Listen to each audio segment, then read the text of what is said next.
विमान आसमान में सामान्य रूप से उड़ गया है। विमान 180 नॉट के गति तक भी पहुंच गया है।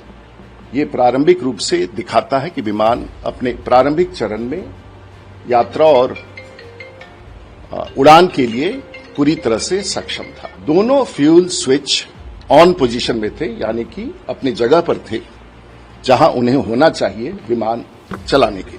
पायलट ने अपने इंजन के पावर को कम होते हुए देखा है। सबसे पहले तो मैं आभार व्यक्त करना चाहूंगा भारत की सरकार का और नागरिक विमानन मंत्रालय का और एआईबीबी का, जिसने अपनी प्रारंभिक प्रतिवेदन देश के समक्ष और दुनिया के समक्ष रख दिया है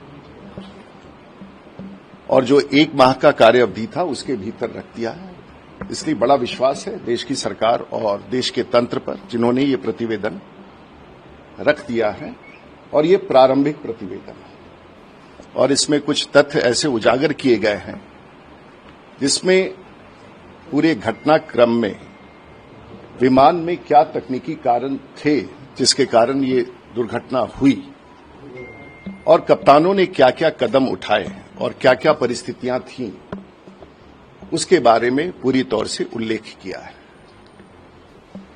और इसमें प्रारंभिक रूप से जो प्रतिवेदन एआईबीबी का प्राप्त हुआ है उसमें यह स्पष्ट रूप से कहा गया है कि विमान के भीतर जो इंजन स्टार्ट करने का जो स्विच होता है, बोइंग का कुछ अलग होता है, एयरबस का कुछ अलग होता है। बोइंग में फ्यूल कंट्रोल स्विच जिसे कहते हैं, उसे ऑन करने के साथ साथ इंजन स्टार्ट होता है।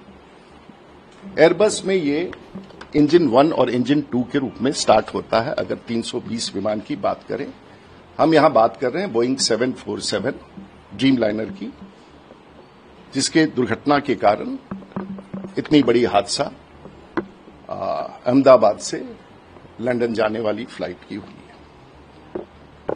जो प्रारंभिक प्रतिवेदन है, विमान उड़ने के लिए एक प्रारंभिक दौड़ और स्पीड होता है जिसको हम लोग रोटेशन स्पीड कहते हैं, V1, VR, V2। और इसमें स्पष्ट रूप से विमान V1 स्पीड पर गया है जो प्रारंभिक दौड़ का स्पीड होता है, V2 पर गया है और उसके पश्चात रोटेशन का भी स्पीड उसे प्राप्त हुआ है और विमान आसमान में सामान्य रूप से उड़ गया है। विमान 180 नॉट के गति तक भी पहुंच गया है। ये प्रारंभिक रूप से दिखाता है कि विमान अपने प्रारंभिक चरण में यात्रा और उड़ान के लिए पूरी तरह से सक्षम था। उसके पश्चात इस रिपोर्ट में यह दिया गया है कि कुछ क्षण के बाद कप्तान, और इसमें मैं फिर स्पष्ट करना चाहूंगा कि इस विमान में जो प्रतिवेदन में दिया गया है, को पायलट इस विमान में पायलट फ्लाइंग था और कमांडर पायलट मॉनिटरिंग था। स्पष्ट रूप से यह आपको समझना होगा, दोनों कप्तानों की उड़ाने की क्षमता बराबर होती है। एक विमान का वरिष्ठ होता है और एक विमान का कनीय होता है, लेकिन दोनों, जिसे हम आप अपने शब्दों में को पायलट कहते हैं, आज कोई को पायलट नहीं होता है। एक पायलट फ्लाइंग होता है और एक पायलट मॉनिटरिंग होता है। इस समय जो कनीय कप्तान था वो पायलट फ्लाइंग था और उससे भी बड़ी जिम्मेवारी होती है पायलट मॉनिटरिंग। इस प्रतिवेदन के अनुसार कैप्टन सब्रवाल पायलट मॉनिटरिंग थे। टेक ऑफ पायलट फ्लाइंग यानी कि को पायलट के पास था, जो सामान्य रूप से प्रत्येक दिन हर विमान में होता है। एक सेक्टर में एक व्यक्ति पायलट फ्लाइंग होता है और दूसरे सेक्टर में दूसरा व्यक्ति पायलट फ्लाइंग होता है। ये प्रशिक्षण के दृष्टिकोण से मान्य है और ये विषय कई बार इसमें उठ सकता है कि आप ये कहेंगे कि पायलट, छोटा पायलट क्यों उड़ा रहा था। इस तथ्य को हमेशा के लिए आप खत्म कर दें। दोनों विमान कप्तानों की क्षमता बराबर होती है उड़ान भरने के लिए। इसमें जो तथ्य आए हैं, जो फ्यूल कंट्रोल स्विच है, क्रैश के बाद जो एआईबीबी ने पता लगाया है और देखा है, दोनों फ्यूल स्विच ऑन पोजीशन में थे, यानी कि अपनी जगह पर थे जहां उन्हें होना चाहिए विमान चलाने के लिए। लेकिन कुछ तथ्य उसके प्रारंभिक तौर पर हैं जो इस बात को इंडिकेट करता है कि पायलट ने अपने इंजन के पावर को कम होते हुए देखा है। मैं फिर से दोहरा दूंगा कि पायलट उड़ान भरने के समय कप्तानों ने इंजन की पावर को कम होते हुए देखा है और रिपोर्ट में इसे फ्यूल से इसे तेल से जोड़ा गया है जो इंजन स्टार्ट करने में होता है। जब ऐसी कोई परिस्थिति होती है तो दो संभावनाएं, ऐसा लगता है कि दोनों इंजन फ्लेम आउट हो गए। फ्लेम आउट का मतलब होता है, वैमानिक शब्दों में उसे फ्लेम आउट कहते हैं, लेकिन सामान्य शब्दों में इसे कहते हैं कि इंजन बंद हो गया। और जब ये होता है तो दो संभावनाएं होती हैं और हर विमान में एक रिडंडेंसी होता है कि अगर ऐसा होगा तो ये कदम विमान या तो स्वतः करेगा, जो उसके कंप्यूटर करेंगे, और या तो कप्तान करेगा। यहां जो एसओएस इमरजेंसी के लिए होता है कि बोथ इंजन्स फ्लेम आउट। हम फिर से आपको रिपीट करेंगे, दोनों इंजन जब बंद होते हैं तो बोइंग में कप्तानों का मेमोरी आइटम होता है, बहुत कम समय होता है, वो सिर्फ याददाश्त से किया जाता है और इसका प्रशिक्षण लगातार किया जाता है। और उसमें दो यहां पर स्थिति थी। जो दूसरा एक इमरजेंसी होता है वो रैट डिप्लॉयमेंट।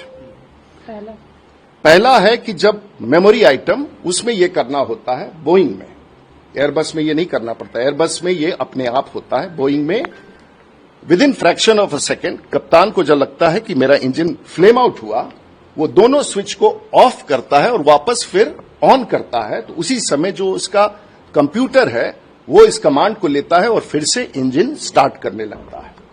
रिपोर्ट में यह भी दिया गया है कि एक इंजन वापस स्टार्ट होने लगा है और दूसरा इंजन स्टार्ट होते होते उसे कुछ वक्त लग रहा था। तो यह स्पष्ट है कि फिर से इंजन फ्लेम आउट के बाद फिर से इंजन स्टार्ट होने लगा है और कप्तान ने उस प्रयास को स्विच ऑफ करके ऑन तुरंत किया है, जो with in fraction of a second उसने किया है और यह इंजन स्टार्ट हुआ। लेकिन तब तक इंजन का पावर इतना कम हो गया था और सामने में, क्योंकि ये तो बड़ा सवाल है आने वाले दिनों में कि एयरपोर्ट के सामने भवनों के निर्माण पर जो ये चर्चा है उसको हम अलग से लेंगे, और उसके बाद उसने नियंत्रण खो दिया है। मेडे मेडे मेडे, यानी कि मैं अब मेरी अंतिम प्रयास है, मैं मौत से जूझ रहा हूं, और अंतिम संवाद करके वो विमान क्रैश कर गया है।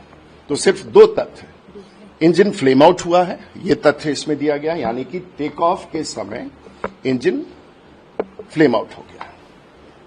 जो सामान्य रूप से प्रतिवेदन में दिया गया है कि 2018 में, उसका भी इंटरप्रिटेशन आपको समझना होगा। 2018 में एफएए उसने एक डायरेक्टिव इशू किया था कि जो स्विच उठा करके हम लोग ऑन करते हैं, ये कई बार अपने आप से वापस लौट जाता है, जो डिटेंट कहते हैं। उस स्विच को उठा करके हम ऑन करते हैं तो दोनों इंजन, ऐसा हो सकता है। एक एडवाइजरी था, लेकिन वो एक ऐसा एडवाइजरी था जो सामान्य रूप से उसकी कोई जरूरत नहीं थी कि उसमें कोई सुधार की जाए, ऐसा मानना है। तो नंबर एक तथ्य यह है कि विमान उड़ा है, दोनों इंजन पूरी ताकत के साथ उड़े हैं और उसके पश्चात इंजन के दोनों इंजन बंद हुए हैं, फ्लेम आउट किए हैं।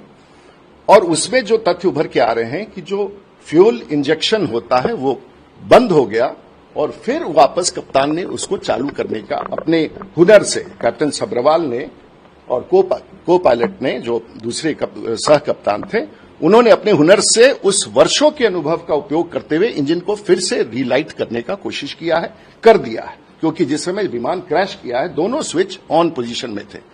तो कट ऑफ, रन और कट ऑफ, तो इसका मतलब है उन्होंने जो प्रतिवेदन में है कट ऑफ करके फिर से वापस रन किया, विमान फिर से उड़ा। सवाल ये है, ये विमान के साथ क्या हुआ है और कैसे हुआ, क्यों हुआ है, इसका उत्तर शायद आगे के इन्वेस्टिगेशन में पता चले कि विमान उड़ने के बाद फ्लेम आउट क्यों हुआ है।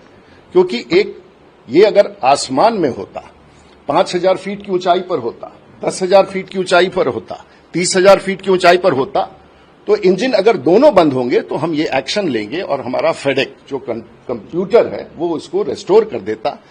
लेकिन इस 400 फीट में जब तक कप्तान उसे देखे, इंजन स्टॉल का इंडिकेशंस आए, इंजन स्पूल डाउन करे और उसके बाद वो देख के प्रयास करे तो शायद ये ऊंचाई नहीं है। तथ्य यही है, दुर्घटना बहुत बड़ा हादसा है, तथ्य उभर के आ रहे हैं और इसके अन्य उत्तर समय के साथ ही विमान कंपनियां, ऑपरेटर, AIBB, DGCA ही दे सकता है, उस पर मेरी कोई टिप्पणी